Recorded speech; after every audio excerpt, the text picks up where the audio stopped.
আসসালামু আলাইকুম everyone, welcome to my first and new blog. তো আশা করি তোমরা ভালো আছো, সুস্থ আছো। তো আমি আমার ব্লগে ইনশাল্লাহ আমার স্টাডি রুটিন এবং দৈনন্দিন জীবনের সব কিছু দেখাবো। তো আজকে সকালে আমার প্রাইভেট ছিল, বাট আমি প্রাইভেটে যাইনি কারণ আমার গায়ে অনেক জ্বর। তাই আমি বাসায় পড়তে বসবো বলে ভাবছিলাম। তাই আমি প্রথমেই আমার পড়ার টেবিল গুছিয়ে নিলাম, কারণ পড়ার টেবিল গুছালে পড়ার মধ্যে একটা আলাদা মনোযোগ তৈরি হয়। তো আমাদের জীবনে সব থেকে বড় টার্গেট থাকতে হবে, আমাদের পড়ালেখা ভালো করতে হবে এবং পড়ালেখার মাধ্যমে আমরা জীবনে প্রতিষ্ঠিত হতে পারবো। কারণ সম্পদ সব কিছু মানুষ ছিনিয়ে নিতে পারে, কিন্তু জ্ঞান কোনো সময় মানুষ ছিনিয়ে নিতে পারে না। তো যাই হোক, আমাদের 28 তারিখ থেকে অর্ধবার্ষিক পরীক্ষা শুরু হবে। তোমরা যারা 6 to 9 আছো তারা অবশ্যই জানো যে এবার অর্ধবার্ষিক পরীক্ষা 28 তারিখ থেকে। তো তোমরা যদি চাও আমি আমার পড়ার ডেইলি রুটিন দিতে পারি, যেহেতু আমি ক্লাসের একজন টপার। তো দেখো আমার সুইচ বোর্ডটা কত সুন্দর, এটাকে আমি সবসময় বিভিন্ন রকম মেকআপ দিই। তো আমি ভাবছিলাম ইংলিশ পড়বো, বাট আমি ইংলিশ পড়িনি, আমি ফিজিক্স পড়ছিলাম। তো আমি চতুর্থ অধ্যায় পড়ছিলাম, কারণ আমার প্রাইভেট স্যার আমাকে চতুর্থ অধ্যায় পড়া দিয়েছিলেন, যে কারণে আমি সকালবেলা উঠে আগে ফিজিক্স শুরু করি, তারপরে আমি ইংলিশ পড়ি। তো আমাদের মেইন এইম থাকা দরকার, ভালোভাবে আমরা পড়বো এবং পড়ালেখার মাধ্যমে নিজেকে প্রতিষ্ঠিত করব।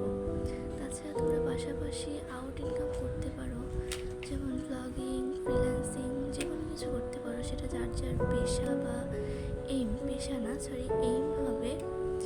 তো সবার আগে টার্গেট থাকা দরকার যে আমরা ভালোভাবে পড়াশোনা করব, কারণ পড়াশোনা করলে জীবনে সব কিছু করা সম্ভব। তো আজকে সকাল থেকে কারেন্ট ছিল না, যে কারণে আলো কম দেখতেই পাচ্ছ তোমরা। তাই আমি বাইরে এসে পড়ছিলাম আমাদের সিঁড়ির উপর। তো আমি কিছুক্ষণ পড়েছি, প্রায় 45 মিনিটের মতো আমি ফিজিক্স পড়েছি। তারপরে আমি ছাদে গিয়েছিলাম আমার মাইন্ড ফ্রেশ করার জন্য। তো তোমাদেরকে বলে রাখি, আমি গ্রামে থাকি। গ্রাম পুরোপুরি না, মোটামুটি অনেক উন্নত। তাই তোমরা যদি চাও গ্রামে থেকে কিভাবে ভালোভাবে পড়াশোনা করে কিভাবে ভালো রেজাল্ট করা যায়, তোমাদের সাথে আমি শেয়ার করব। এবং তোমাদেরকে বলে রাখি, আমি একজন ভালো স্টুডেন্ট। আমি ক্লাস 5-এও বৃত্তি পেয়েছি, ক্লাস 8-এও বৃত্তি পেয়েছি। তো তোমরা যারা এবছর বৃত্তি পরীক্ষা দেবো, অর্থাৎ ক্লাস 8-এ আছো, তারা যদি চাও তাহলে আমি তোমাদেরকে সাজেশন দিতে পারি। আশা করি সেগুলো তোমাদের কাজে লাগবে এবং তোমরা ভালোভাবে পড়াশোনা করবা এবং পড়াশোনার মাধ্যমে নিজেকে প্রতিষ্ঠিত করার চেষ্টা করবা।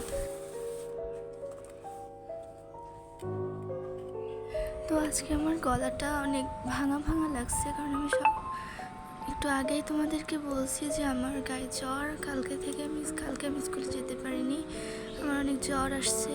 তো আমার অলরেডি 2টা প্রাইভেট মিস করা হয়ে গেছে, কারণ আমি উঠে বসতেই পারছি না। তবুও ভয়েস দিচ্ছি, কারণ আমার একটা লক্ষ্য আছে, আমি ইউটিউব করে সেই লক্ষ্যটা ব্লগিং করে সেই লক্ষ্যটা পূরণ করতে চাই। তো সেটা আমি পরের কোনো ব্লগে তোমাদের বলবো ইনশাল্লাহ।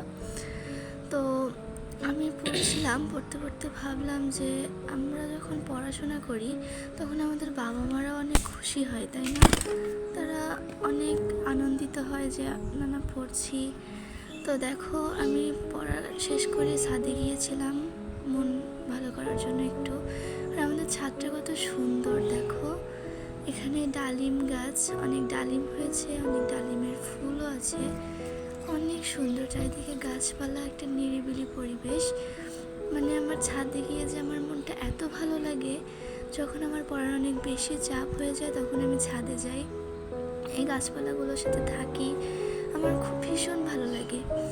এবং দেখো এখানে কত ফুল ফুটছে, এগুলো দেখলেই মন ভালো হয়ে যায়, তাই না বলো? কত সুন্দর।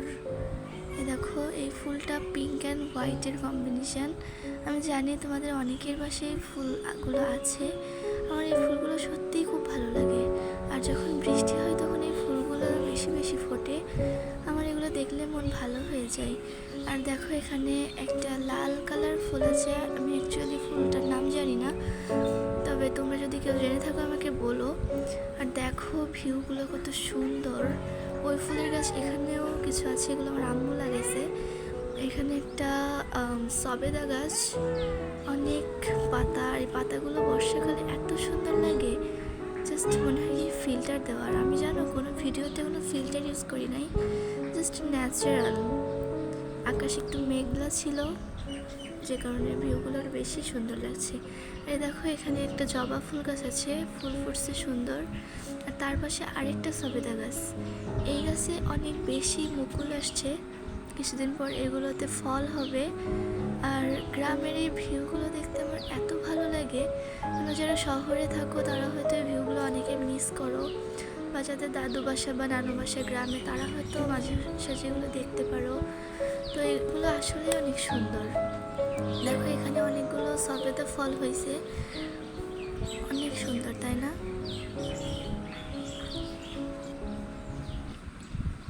দেখো সেই ফুলগুলো। আবার তো পরের ব্লগে আবার দেখা হবে। ভালো থাকবা, সুস্থ থাকবা, আর আমার জন্য দোয়া করো।